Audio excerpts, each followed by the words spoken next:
ಸತ್ಯವಂತ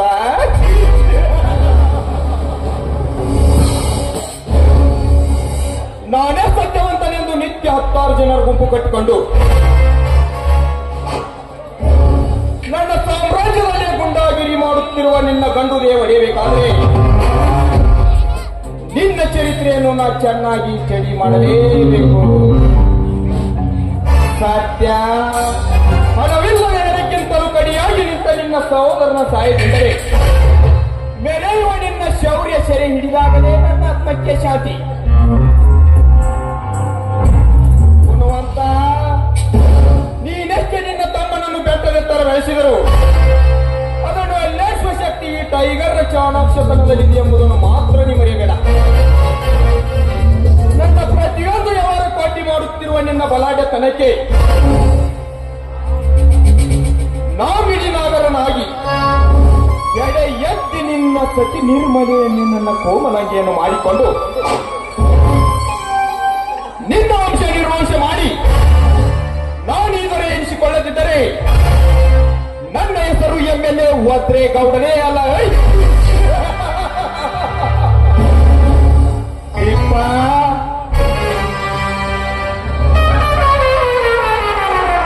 ಯಪ್ಪ, ಏನೇನು ಬರೆಯಾಕತ್ತಿಲ್ಲ ನೀನು?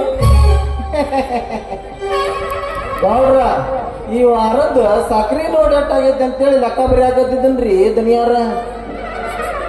ಅದೆಲ್ಲ ಇರ್ಲಿ ಬಿಡು. ಮೀನಾಕ್ಷಿ ಮೇಡಮನ ಕೆಲಸವೇನಾಯ್ತು?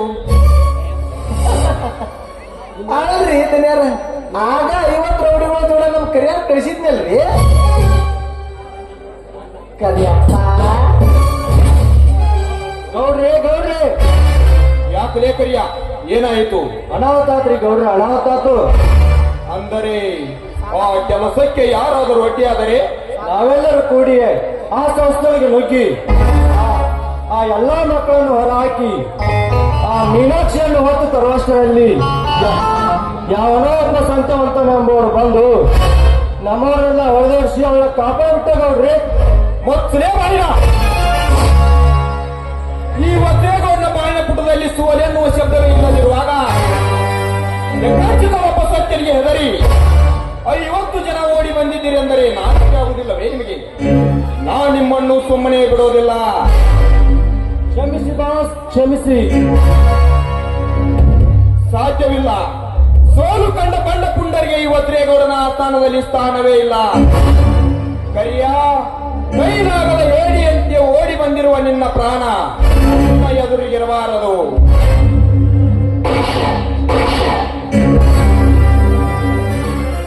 ಬೆಂಕಿ ಗೌಡ್ರಿ, ಎಳಗಿರಿ ಹಾಕೋಣ.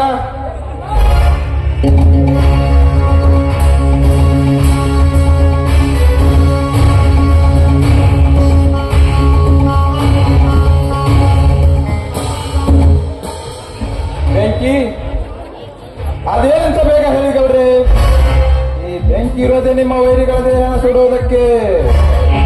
ಆ ಸತ್ಯದ ಬೆಂಬಲದಿಂದ ನಿತ್ಯ ಸಾಯಿ ಸಂಸ್ಥೆಯಲ್ಲಿ ಕಾರು ಹತ್ತಿ ಮೇರಿತಾ ಇರುವ ಮೀನಾಕ್ಷಿಯನ್ನು ತಂದು ನನ್ನ ತೋಳು ತೆಕ್ಕೆಯಲ್ಲಿ ಹಾಕಿ ಅವಳ ಮೈಸುಕ ನನಗೆ ನೀಡಿಸಿ ನಂತರ ಅವಳ ರಕ್ತದ ರುಚಿ ನೋಡಿದಾಗಲೇ ನನ್ನ ಆತ್ಮಕ್ಕೆ ಶಾಂತಿ.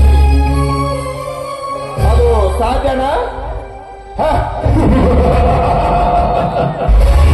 ಇದು ಯಾವ ನನಗೆ ದೊಡ್ಡ ಮಾತಂತ ಹೇಳ್ತಿರ್ತಾನೆ? ರಾಮನ ಬಂಟ ಹನುಮಂತ ಸೀತೆಗಾಗಿ ಸೇತುವೆಲೆ ಕಟ್ಟಿ ಲಂಕಾಗೆ ಹಾರಿದಂತೆ ಈ ನಿಮ್ಮ ಬಂಟ ಮೀನಾಕ್ಷಿಗಾಗಿ ಇಲ್ಲಿಂದಲೇ ಅವಳ ಸಂಸ್ಥೆಗೆ ಹಾರಿ ಹಿಡಿದು ತಂದು ಒಪ್ಪಿಸ್ತೇನೆ. ನನ್ನ ಸೂರ್ಯನ ತಂಗಿಯಾಗಿ ನನ್ನ ಕಾಲಡಿಯಲ್ಲಿ ಬಿದ್ದ ಸಾಯಬೇಕಾದವಳು ಅಕ್ಕನ ಮಗಳೆಂದು ಹೊಗಳಿಕೆ ಹೇಳಿ ನನ್ನ ಕಾವೇರಿಯ ತಲೆ ಕೆಡಿಸಿ ಅವಳನ್ನು ಸಹ ನನ್ನ ಚೇಡಿನ ಸಾಗರದಲ್ಲಿ ಧುಮುಕಿಸಿದ್ದಾಳೆ ಎಂದಾಗ ನಾನವಳ ಶೀಲ ಜೊತೆ ಆಟ ಆಡಿ ಅವಳ ರಕ್ತದ ರುಚಿ ನೋಡಬೇಕಾಗಿದೆ. ಇದು ಈಗಲೇ ಸಾಧ್ಯನಾ? ಅಸಾಧ್ಯವೆನ್ನುವ ಶಬ್ದವೇ ಇಲ್ಲ ಈ ಬೆಂಕಿಯ ಬಾಳಪುಟದಲ್ಲಿ. ಹುಟ್ಟದೆದ್ದು ನಾ ಹಠಯೋಗಿಯಾಗಿ ತಪಗೈದರೆ ಆಕಾಶದಂಚಿನಲ್ಲಿ ಅವಳು ಅಡಗಿದ್ದರೂ ಸರಿ, ಹುಡುಗನಾಗಿ ನಾನು ಅವಳನ್ನ ಎತ್ತಿ ತರ್ತೀನಿ. ಅತಳ ವಿತಳ ಪಾತಾಳ ರಸ ತಾಳದಲ್ಲವಿತುಕೊಂಡಿದ್ದರೂ ಸರಿ, ಸರ್ಪವಾಗಿ ನಾನು ಅವಳನ್ನು ಸುತ್ತಿ ತರದಿದ್ದರೆ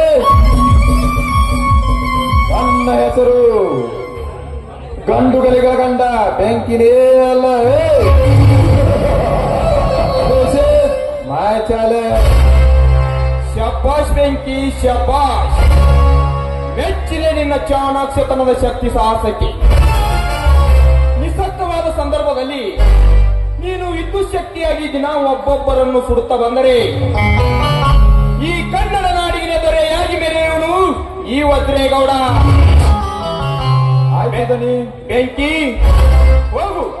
ನನ್ನ ಸೇಡಿನ ಕೊನೆಯ ಅಂಕಿ ಮುಗಿದರೊಳಗಾಗಿ ಆ ಮೀನಾಕ್ಷಿಯನ್ನು ನಾನು ನೋಡಿದಾಗಲೇ ನನ್ನ ಆತ್ಮಕ್ಕೆ ಶಾಂತಿ. ಆಯ್ತು ದನಿ.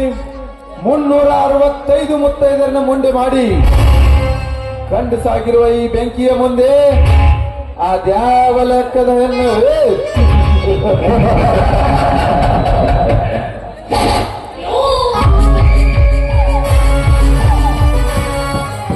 ಪರಾಕ್ರಮವಾಗಿ ಅವಳ ಸೆರಗನ್ನೇ ಸೆರೆ ಹಿಡಿದು ಬರಬರನೆ ತಂದು ನಿಮ್ಮ 1000 ಸೂಳೆಯರಲ್ಲಿ ಅವಳು ಒಬ್ಬಳೆಯನ್ನು ಹಾಗೆ ಮಾಡಲಿದ್ದಾರೆ.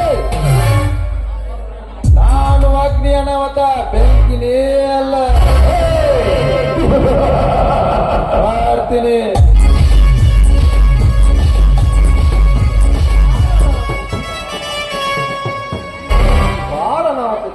ಈಗಲೇ ಮತ್ತಲ್ಲಿ ಅವಳ ಶೀಲಕ್ಕೆ ಬೆಂಕಿ.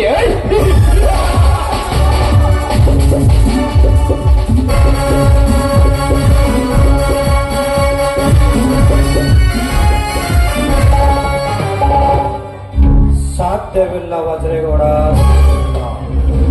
ಈ ಸತ್ಯವಂತ ಜೀವಂತವಾಗಿರುವವರೆಗೂ ನೀನು ಆ ಮೀನಾಕ್ಷಿ ಶೀಲಕ್ಕೆ ಬೆಂಕಿ ಹಚ್ಚಲು ನಿನಗೂ ಸಾಧ್ಯವಿಲ್ಲ, ನಿಮ್ಮ ಅಪ್ಪನಿಗೂ ಸಾಧ್ಯವಿಲ್ಲ. ಮರ್ಯಾದಿಂದ ಸತ್ಯವಂತ ಎಂದವರು ಇರದಿದ್ದರೆ ಬರವ ರಕ್ತ ಬೆವರಿನಿಂದ ಕೊಪ್ಪಿ ಮೆರೆಯುವ ನಿನ್ನ ಕೆಟ್ಟ ಶರೀರವನ್ನು ಕರೆಯಬೇಕಾಗಿತ್ತು. ಎಚ್ಚರ. ಏನು ವಜ್ರೇಗೌಡ,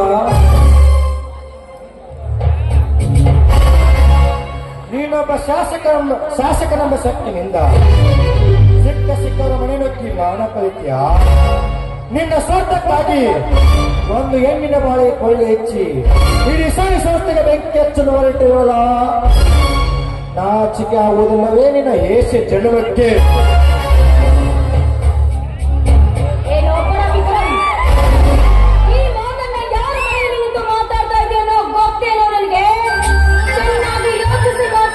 ನನಗೆ ಚೆನ್ನಾಗಿ ಗೊತ್ತು ಚಿಪ್ಪ ಬೆಪ್ಪ ಅಂತ. ಓಹೋ, ಅವನ ರಕ್ತಕ್ಕೆ ಹಂಚಿಕೊಂಡ ಪಿಶಾಚನವರು. ನೀನು ಕೂಡ ರಾಕ್ಷಸಿ. ಹಕ್ಕು ಮೀರಿ ಮಾತಾಡುವ ಇವನನ್ನ ಸುಮ್ಮನೆ ಬಿಡಬೇಕು. ಹಾಗೆ ಇವನಿಗೆ ಸರಿಗೊಂಡು ಸಾವಿನ ಮೇಲೆ ಸವಾರಿ ಮಾಡುವ ಈ ಗಂಡಿಗೆ ಗೊಂಡು ನಿಮ್ಮಪ್ಪನಂತ ಹುಂಡಿಗೆ ಗೆದರಿ ಈ ಗಂಡದೆ ಹೊಡೆಯಬೇಕು ಅಂತ ಹೇಳಿಲ್ಲ ಈ ಸತ್ಯವಂತ. ಹೆಚ್ಚಿಂತ ಆರಾಮ್ ಕೊಡ ಸತ್ಯದ ಪಾಠ ಕೂಡ ಹುಲಿರಾಯಣನು. ಮಾತಿಗೆ ಮಾತು ಬೆಳೆಸಿ ನನ್ನೊಂದಿಗೆ ವೈರತ್ವ ಸಾಧಿಸಿ ನಿನ್ನ ಚಿರ ಕತ್ತರಿಸಿಕೊಳ್ಳಬೇಡ ನನ್ನ ಕೈಯಿಂದ. ಮರ್ಯಾದೆಯಿಂದ ನೀನು ಇಲ್ಲಿಂದ ಹೊರ ಹೋಗದಿದ್ದರೆ ಹುಲಿಯನ್ನು ಗೇಲಿ ಮಾಡುವ ನಿನಗೆ ಅನ್ನ ನೀರಿಗೂ ಸಹ ಗತಿಯಾದಿತು. ಅಚ್ಚರ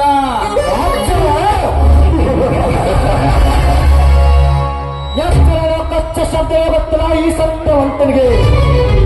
ಏನದವರ ಅಣ್ಣ ನೀರಿಗೂ ಸಹ ನಿರ್ಬಂಧ ಹಾಕಲಿಕ್ಕೆ ಈ ನಿಸರ್ಗದ ನೀರೇನು ನಿಮ್ಮ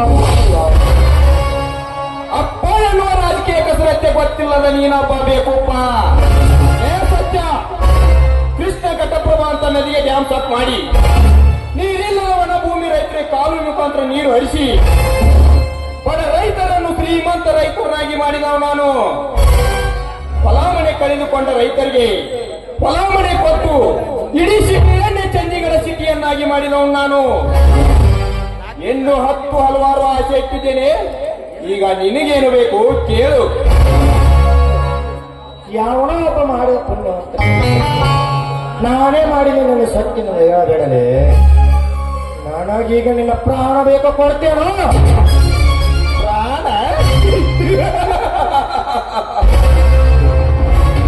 ಅದರಲ್ಲೂ ನನ್ನ ಪ್ರಾಣ ಎಂಬ ಧರ್ಮನಿಗೂ ನೀಲುಕದ ನನ್ನ ಪ್ರಾಣಕ್ಕೆ ನಿನ್ನ ಪ್ರಾಣ ಕೊಡು ಎಂದು ಕೇಳ್ತೀಯಾರೇ ಸತ್ಯ? ಚೀರ್ಯಾಡವರೇ ನಾಯಿಯಂತೆ. ಏ ಗೌಡ, ರಾಮರಾಜ್ಯದ ಹೆಸರಿನಲ್ಲಿ ಈ ನಾಡಿನ ಸಂಪತ್ತನ್ನು ಲೂಟಿ ಮಾಡುವ ನಿನ್ನೊಬ್ಬ ಜಗದ ಬಂಡ. ನಾನೊಬ್ಬ ದೇಶಭಕ್ತನೆಂದು ಈ ಸಮಾಜದ ಜನರಿಗೆ ಮೋಸ ಮಾಡಿ ನಿತ್ಯ 10 ಗಣತೆಯರ ಬಾಳನ್ನು ಹಾಳು ಮಾಡುವ ನಿನ್ನೊಬ್ಬ ಕಾಮುಕ. ಬಡವರಿಗೆ ಮನೆ ಕಟ್ಟಿಸಿಕೊಡ್ತೀನಿ, ಮನೆ ಕಟ್ಟಿಸಿಕೊಡ್ತೀನಿ ಅಂತ ಸುಳ್ಳು ಹೇಳಿ ಅನೇಕ ಸಾವಿರ ಎಕರೆ ಭೂಮಿಯನ್ನು ಕಬಳಿಸಿ ಅದರಲ್ಲಿ ಸ್ವಂತ ಫ್ಯಾಕ್ಟರಿ ಕಟ್ಟಿದ ನಿನ್ನೊಬ್ಬ ಪಟುಕ. ಎಲ್ಲ ಮಂತ್ರಿಗಳನ್ನು ಕೈಯಲ್ಲಿಟ್ಟುಕೊಂಡು ನಮ್ಮ ನಾಡಿನ ಸಂಪತ್ತನ್ನು ಲೂಟಿ ಮಾಡುವ ನಿನ್ನೊಬ್ಬ ಹರಾಮ್ಖೋರ್ ಮಿಸ್ಟರ್ ರಾಜೇಗೌಡ. ಸಾಕ್ಷಿ ಅನ್ನೋದಿದ್ರ ನಿನ್ನಲ್ಲಿ ಆತ್ಮಸಾಕ್ಷಿ ಅನ್ನೋದಿದ್ರ ಈ ಸಮಾಜವನ್ನು ಕುಡಿಸಿ ನಿನ್ನ ಪತ್ರವನ್ನು ಇರೋದಿದ್ರೆ ಒಂದೊಂದು ದಿನ ನಾನು ನಿನ್ನ ಹೆಣತ್ತು ಹೆಬ್ಬುಲಿಯಾಗಿ ಬರಬೇಕಾಗಿತ್ತು. ಎಚ್ಚರ ಮಗನ.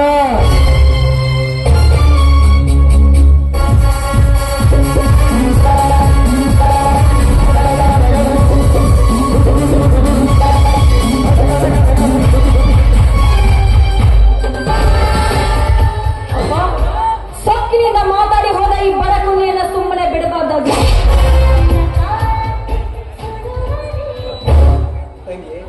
ನೀನ ಬಾಳ ಸಣ್ಣಾಕಿದೀವ ಅಯ್ಯವ್ವ, ನಿನಗೆ ಇದ್ರ ಕಥೀಮ ಏನು ಗೊತ್ತಿಲ್ಲ. ಒಮ್ಮನ ಪುಸ್ತಕ ತಗೊಂಡ ಒಳಗೆ ಹೋಗ್ಬಿಡ. ಏಯ್, ನಿಂದೊಳೆ ತಲೆ ಹೇಳ್ತೆ ನನ್ಗೆ. ಯಪ್ಪ, ಈಗ ಹುಟ್ಟಿ ಬೆಳೆಯುತ್ತಿರುವ ಈ ಜಾಲಿಮರ ಚೂಟಿ ಹಾಕಲಿಕ್ಕೆ ಹಾಕೋ ಒಂದು ಪ್ಲಾನ್.